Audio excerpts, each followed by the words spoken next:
은혜버시 하나님 말씀은 요한복음 3장 16절에서 18절입니다. 한번 따라하십니다. 하나님은 나를 사랑하신다. 한 번 더요. 하나님은 나를 사랑하신다. 하나님은 나를 사랑하십니다. 참으로 나를 사랑하세요. 자기 살찌 주시고 피 흘려 주시는 것, 그것으로 끝난 것이 아니라 지금까지도 우리를 위해서 일하고 계십니다. 우리를 위해서, 여러분과 나를 위해서 하늘나라에 오면 거할 집을 짓고 계십니다. 만들고 계십니다. 하나님이 나를 사랑하는 증거가 있습니다. 지금도 여러분들, 많은 사람들이 하나님의 사랑을 받았는데도 그 사랑을 못 깨달은 게 뭐라고 생각을 해서 1번 은총 속에 있는 겁니다. 햇빛이요, 공기요, 물이요. 이거 없으면 죽는 겁니다. 많은 사람들이 화성인, 우주에 지적 생명이 있느냐, 없느냐, 그거에서 진짜로 찾아보면요, 그거 나올 수밖에 없어요. 근데 그건 간단하게 해결하는 건 고대 찬란한 문화가 있다라는 것만 인정해버리면 끝나는 건데, 그걸 안 하니까 그런 모습을 봅니다. 내가 죄인 되었을 때 하나님 일방적인 은혜와 은총, 자비, 긍휼로 날 구원하십니다. 일방적인 은혜예요. 내가 구원해 달라고 한 적이 없어요. 근데도 하나님이 일방적으로 구원의 그 능력을 우리에게 허락하셔서, 우리에게 믿음을 주셔서, 성령으로 감동, 감화, 교통하셔서, 내주하셔서 날 구원하시고 죄 용서하시고. 우리 인생은요, 근본적으로요, 나를 바라보니까 요즘 요 근래 나를 바라보는 나는 진노의 자식이고 세상 말로 개쓰레기보다 못한 존재인 것 같고,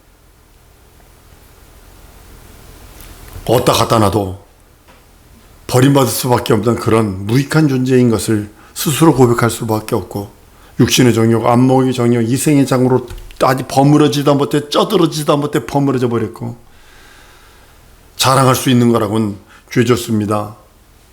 자랑할 수밖에 없고 나타낼 수밖에 없는 것은 더러운 뿐이 없는 그런 모습을 발견을 합니다.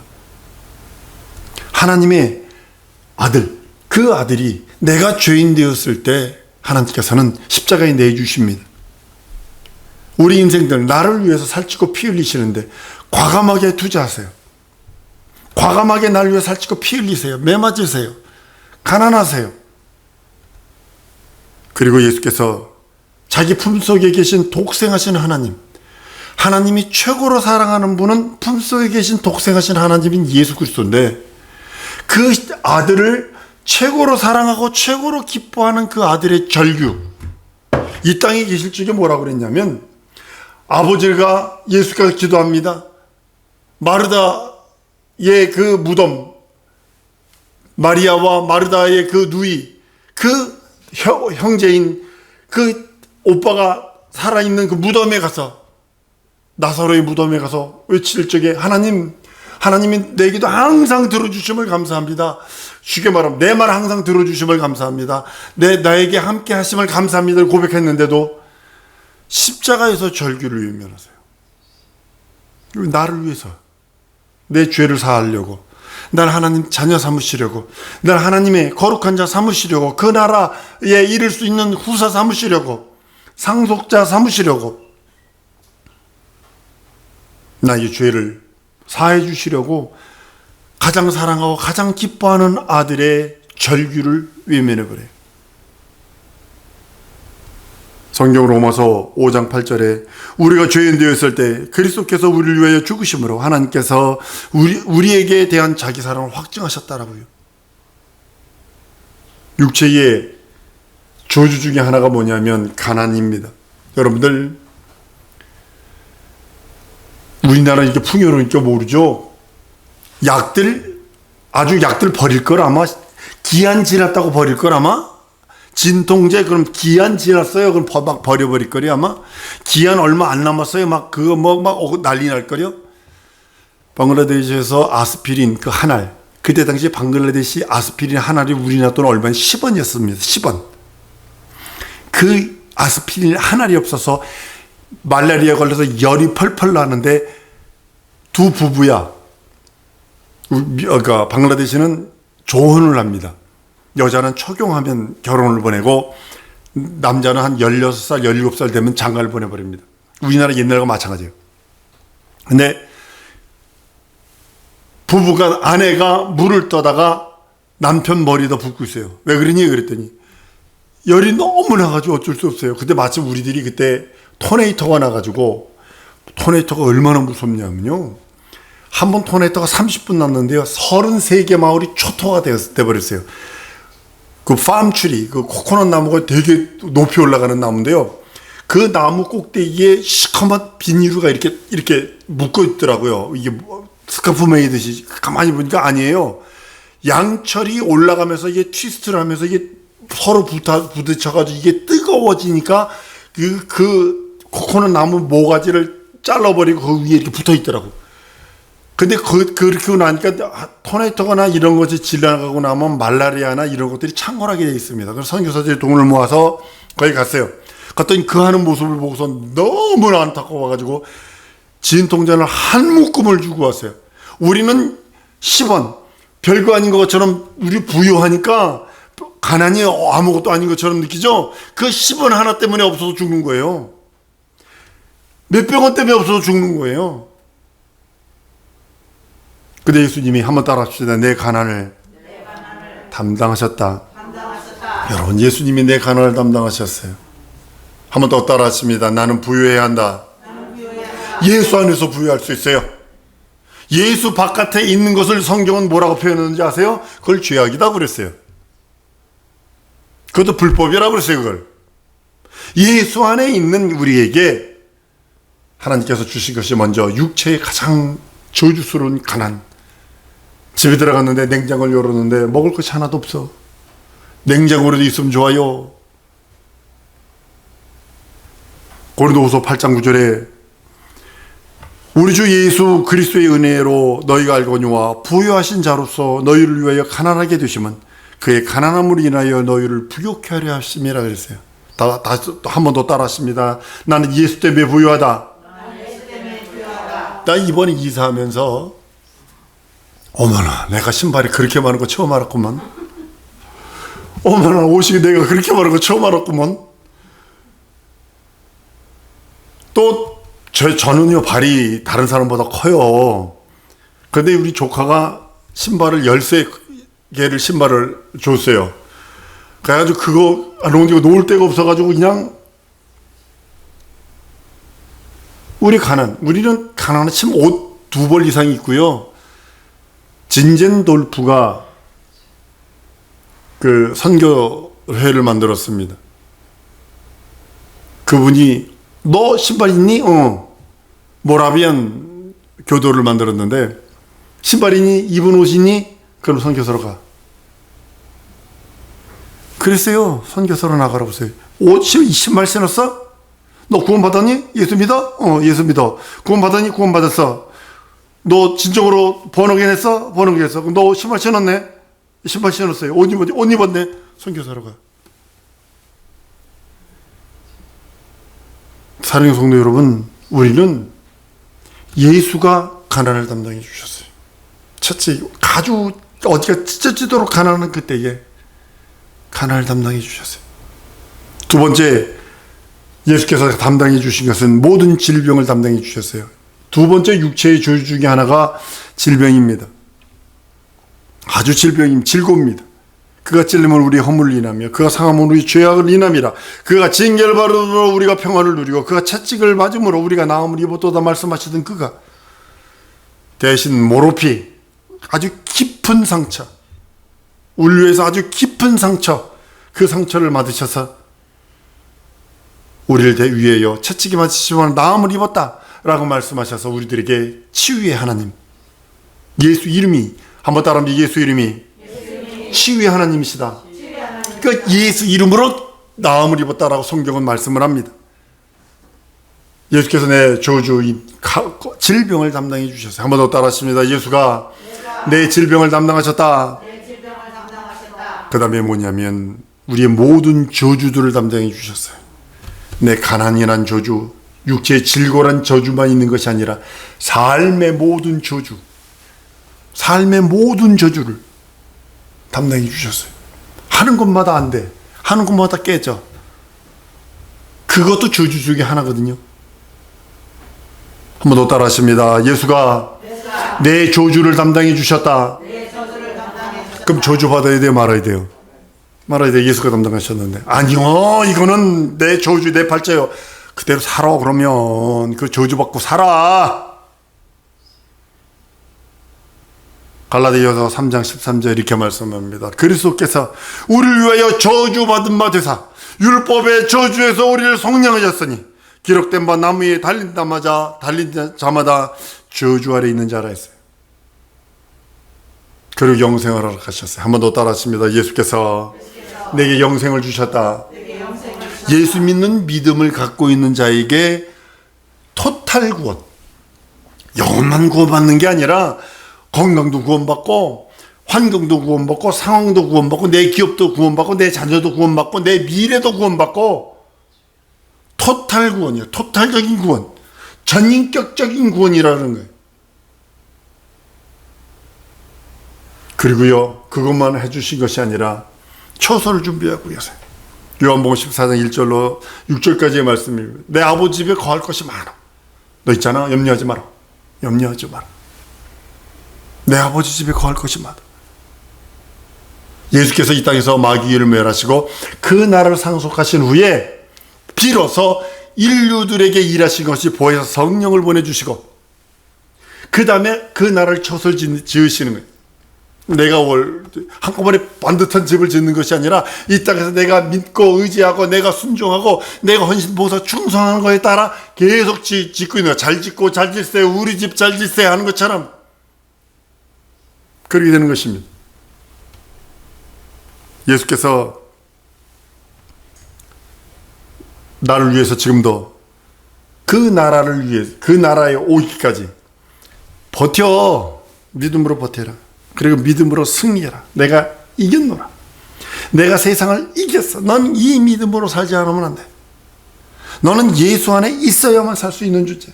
넌 예수 안에서 영권, 인권, 물권을 다 받아 누릴 수 있는 존재라고 하시며 우리들에게 독려하시는 거예요. 근데 문제는 뭐냐면 이놈의 게으름이 내 발목을 잡네. 이놈의 게으름이. 텔레비 보는 시간은 1시간이 후딱 지나가는데 기도하는 시간은 10분이 힘들어서 어쩔 줄 몰라 하고 성경 읽으려면 읽은 자리 또 읽고 읽은 자리 또 읽고 읽은 장 또 읽고 읽은 절 또 읽고 소설책 읽으라 그러면 저도 예전에 친구집에서 소설책 읽어봤습니다만 소설책이 한두 권이요? 소설책은요, 대하 그러면 보통 100권씩 되는 거예요. 그걸 밤이 새가면서 그걸 읽는다고. 막 그냥 막 흥분돼서 막 그냥 오줌도 엉덩이를 비비고 하면서 오줌도 참아가면서 그걸 읽는다고. 근데 성경 읽으러 가면 그렇게 힘들어가지고 몸을 비비고. 이게 게으름이거든. 영적 게으름이거든. 사랑하는 여러분,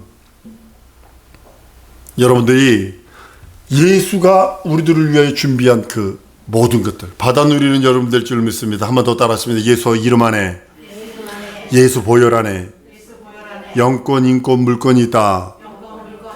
여러분들이 받아 누릴 줄 믿습니다. 받아 누릴 수 있어요. 예수께서 하나님 아버지 앞에 간구하십니다.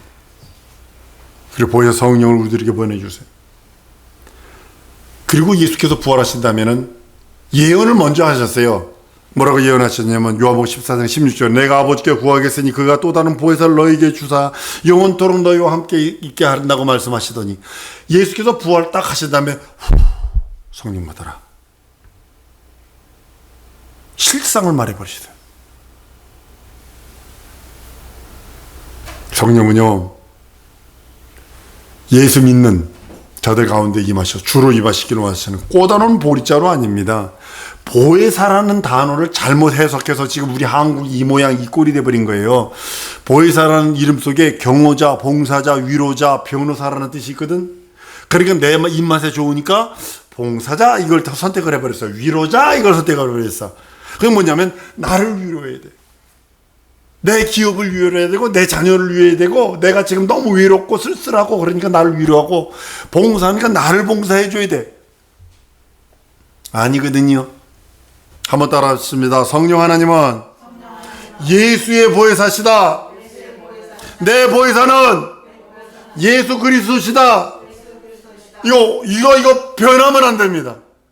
보혜사 성령 받으면 내가 나를 증거하실 것이요 라고 성경은 선언했어요. 그리고 우리를 위해서 말없는 탄식으로 우리를 위해서 기도하시며 우리의 대언자가 있는데 예수 그리스도로 하셨기에 우리의 변호사는 예수예요. 보혜사 성령을 우리에게 부으신 이유는 예수가 무지하게 죽으셨잖아.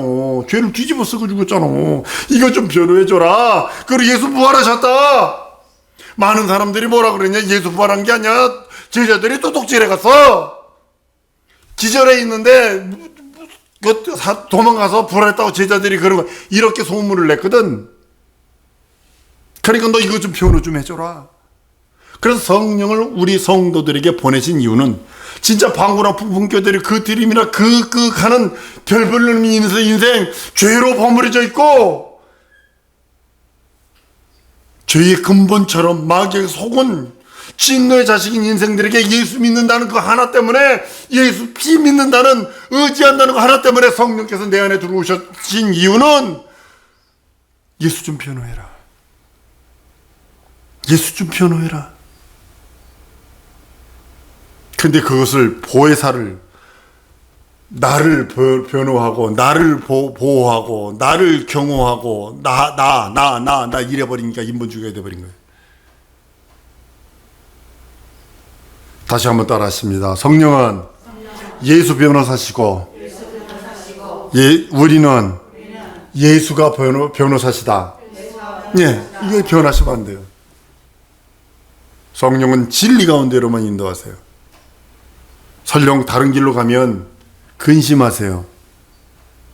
여러분들이 영적 거 버리고 다른 걸로 가면 떠나진 않으세요. 그러나 은사들은 다 떨어져 버려요. 그 대신 떠나지는 않으세요. 근데 근심하세요. 걱정하세요. 탄식하세요. 그리고 누가 좋아하는 마귀가 얼씨구 좋다 이러면 잔치한다고. 요한복음 16장 13절에 그가 너희를 모든 진리 가운데로 인도하시리니 자유로 말하지 않고 모든 듣는 것을 말하시며 장래일 너에게 알게 하신다라고 성령 말씀합니다. 성령은 하나님의 깊은 사랑, 긍휼과 자비와 용서와 은혜와 은총을 알게 하십니다.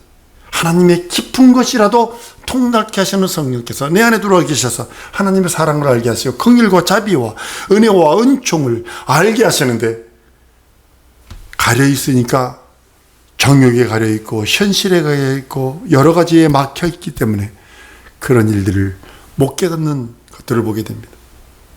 성령은 영원히 나를 용서하세요. 나의 모든 죄들을 용서하세요. 오직 성령이 말 없는 탄식으로 울려 친히 간구하시는 그 간구하심이 있다고 성경은 선언하십니다. 그리고 하나님의 사랑을 증거하십니다. 네가 하나님의 사랑을 받을 자구나. 이걸 증거하시는 거예요. 네가 예수의 이름, 예수의 보혈을 의지하는 자구나. 그걸 믿고 의지하는 자구나 하면서 하나님의 사랑, 하나님의 긍휼을 증거하시고 계십니다. 그리고 또한 성령은 내가 하나님의 자녀인 것을 증거하십니다. 사랑하는 성도 여러분, 여러분의 삶 속에 성령의 증거하심이 있어야 합니다. 그래야 천사가 도와요. 여러분의 믿음을 우리 하나님이 증거하시고 인치시고 보증하셔야 천사가 여러분을 돕습니다. 하나님의 입장에서 생각해 보세요. 내 눈높이에서 하지 말고 하나님의 눈높이에서 영원히 나를 사랑하시는 그 사랑을 믿고 의지하는 여러분들 줄로 믿습니다. 내 현실이 이렇게 되는데 뭐 하나님이 있다고 그래 이런 소리 하지 말라니까요. 숨쉬고 건강하게 있는 것 자체가 복이에요. 복이에요. 얼마나 큰 복인지 몰라요. 사랑하는 여러분, 항상 하나님의 입장에서 하나님의 나를 사랑하는 그 믿음이 충만할 줄 믿습니다. 한 번 더 따라하십니다. 하나님은 나의 영원한 아버지시다. 왜냐하면 진리로 날 낳으셨기 때문이에요. 성경은 이렇게 말합니다. 진리로 내가 너희를 낳았다. 야고보서 1장 18절에 말씀을 합니다. 그가 그 조물 중에 우리를 첫 열매가 되게 하시려고 자기의 뜻을 쫓아 진리의 말씀으로 우리를 낳으셨다라고 성경은 선언하고 있기에 그는 나의 아버지세요. 영원한 나의 아버지세요.